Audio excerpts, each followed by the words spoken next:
पूछो पीर कैसन होला हो, पियवा बिछड़ जब जाए, पियवा बिछड़ जब जाए।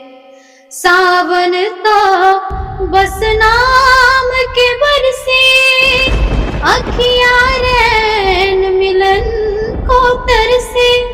सावन तो बस नाम के बरसे, अखियाँ रैन मिलन को तरसे। जब उठे जिया में हिलोरा, फिर कैसन होला हो, पियवा बिछड़ जब जाए, पियवा बिछड़ जब जाए।